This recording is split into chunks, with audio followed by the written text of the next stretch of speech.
So guys, in this video, I'm going to break down the best HEIMERDINGER build for Season 8, and as it stands, patch 8.12. And if I change my build anytime soon in the coming patches, then I will make a new video. And if I don't make a new video, then just assume that I'm using the exact same build. So let's get started, guys, and get into the video. So the first item that you're going to get on HEIMERDINGER is going to be a Doran's Ring. At level 1, you're going to start with a Doran's Ring and 2 pots. This, honestly, for me, is the best thing to start with on HEIMERDINGER. People have said to me in the past, there is Dark Seal, there is Corrupting Potion, but I've tried them all, and I still think that Doran's Ring is the best. Specifically because it's passive. Obviously, its passive has been changed in recent patches, but it's passive in regards to clearing waves and stuff. As soon as you get a Luden's Echo, it really helps out, especially mid to late. Early game, Doran's is the go-to, and even mid to late, you're going to keep it until you need to sell it in regards to, say, fill your 4th or 5th item slot. So now that we know what to buy at level 1, what do we buy on our first recall, our first back? And it's usually based off why you back. You're going to either recall because you got first blood or you got a kill and you have gold to spend, or you're going to recall because you are in lane and there's no point you staying there because you're going to die, you have no way of CSing anymore, or it's because you died and you were automatically sent back to base. So regardless, guys, you're going to base what you buy off how much gold you have, and the reason you went back is usually in relation to how much gold you have. So if you got first blood, guys, or if you got a kill and you went back to lane and you have, say, 1,000 gold, you're probably going to prioritize a blasting wand and a refillable potion, which pretty much is 1,000 gold.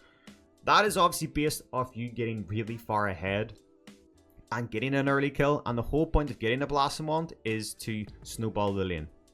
If you get a blasting wand at level 6, you're probably going to absolutely obliterate the opposing mid laner because they will not have any MR that early to contest with you, and in turn allow you to hopefully get a second and maybe a third kill, or potentially scare off any junglers that come and gank you. Again, this is only because you get ahead, and it's in regards to staying ahead with aggression. This doesn't fit into everyone's playstyle, but getting the blasting wand really helps me. And even, guys, sometimes you see me coming back with a needlessly large rod. It all depends on how fed you get. But getting a blasting wand on your first recall is because you're going to be prioritizing a Luden's.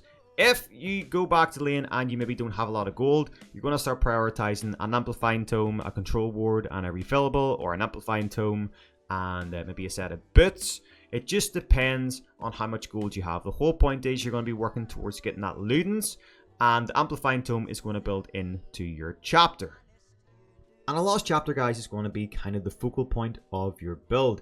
It's what you need to build in your Luden's, and it has great sustain and it has great base stats. Without this, you're probably not going to have enough mana to kind of contend with a lot of other mid laners as HEIMERDINGER, and it really helps early game. It does cost 1.3k gold, so you're more than likely going to get it on your second back, not your first back, unless you get a crazy amount of kills, maybe a sneaky first blood and a jungler kill. But unless that happens, you're probably going to get it on your second back. And again, you're going to rush this into a Luden's unless you're against a full AD mid laner. And when I say that, I mean a Zed, a Talon, someone who can kind of burst you down from 0 to 100. And in those scenarios, you're going to completely not rush a Luden's, you're going to rush a Zhonya. The whole point of the Zhonya's Hourglass, guys, is to survive the all-in burst of a level 6 assassin champion, whether it be a Zed, a Talon, or even a non-AD champion, maybe potentially a LeBlanc, anyone who can take you from 100 to 0 in pretty much a matter of seconds, or even 1 second, or 0.5 seconds. It's pretty good when you're against a Rengar, a Zed, a Talon, a LeBlanc, even an Ahri sometimes, a Kayn, a Diana, an Echo.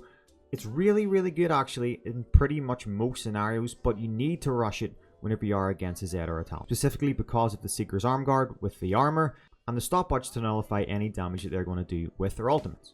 So far, guys, we've established that the first item we get is a Luden's, unless we are against a full AD mid laner or an assassin, then we get a Zhonya.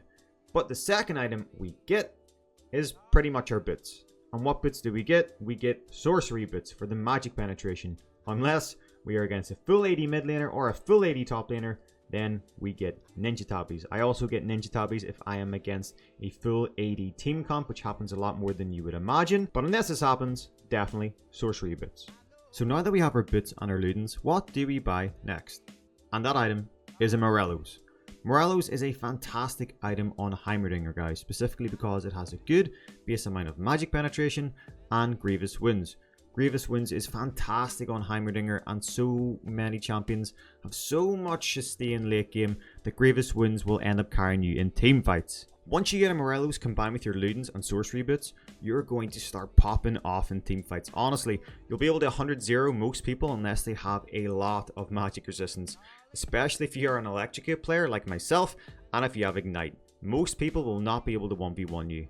Morello's, Ludens, sorcery boots will be the core of most builds that you will go. Once you have these 3 items, it's pretty much up to you what you build next. There's a large range of variety of what you can go. So if you would like to go a little bit more defensive, you can go Azonias, because you're probably going to get Azonias at some point. It is a really good item. It has armor, and then obviously the use can pretty much save your ass in every single team fight. Also, there is the option to go for Riley's to try and kite people around your turrets, or you can go for potentially a Void Staff. Void Staff is really good if they're building a lot of magic penetration, and again, it is insane damage combined with Luden's Echo and Morello's.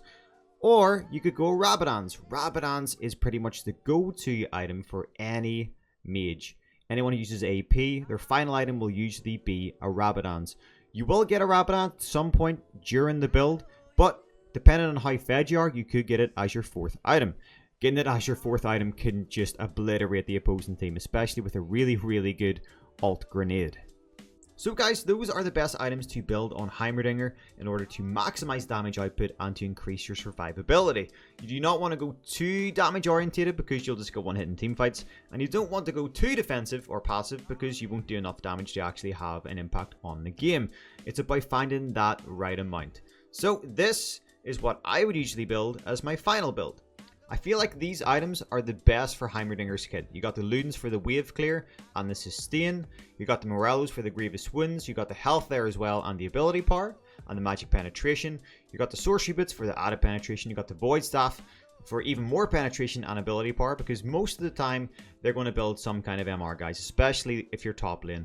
Then we have Zonya's for the get out of jail free card in team fights, and obviously we have the armor there as well. Because obviously, regardless, there's going to be someone most of the time that has AD damage. Usually the AD carry, but the meta changes so much, who knows anymore. And then finally, we have Rabadon's. Rabadon's is the go-to final item for any ability part orientated mid laner. You need it. You need it for your 6th item. If you don't get it as your 6th item, you're doing yourself an injustice. And then also, guys, whenever we do have our full build, we do get an elixir. An elixir is fantastic for pushing towers. In fact, sometimes you can get an elixir mid-game, even early game, depending on how fed I am. Because again, the true damage is very, very unexpected and perfect for the snowballing lanes and just taking towers. So guys, that is how you build Heimerdinger. But before I go, there are a couple of honorable mentions.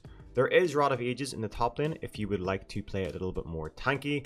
This is usually taken by myself if I am against, say, a hard tank top lane and we already have a strong AP oriented mid laner. So I don't want to double up on too much AP. I still want to be a little bit tanky in team fights. So then I would go a Rod over a Ludens. But my build after that usually kind of stays the same. And also you can go on Archangel Staff if you're mid lane and maybe like having a little bit more CDR or a little bit more mana. Archangel Staff is pretty strong because obviously you do have a lot of mana, you do have a lot of sustain, it has a lot of ability power, and obviously you can use the shield which turns mana into a shield. It's pretty good, and again, it's just all about your playstyle. I like to play aggressive and I feel like Luden fits my playstyle, but sometimes Rod and Archangels will completely fit your playstyle instead. So guys, that is pretty much all you need to know about building Heimerdinger. If you have any questions about anything, I'll be in Twitch, guys. I'm really good at answering any questions you guys have and showing you guys pretty much how to play Heimerdinger to a relatively high level. So, until next time, bros, take it easy, peace out, and good luck on the Rift.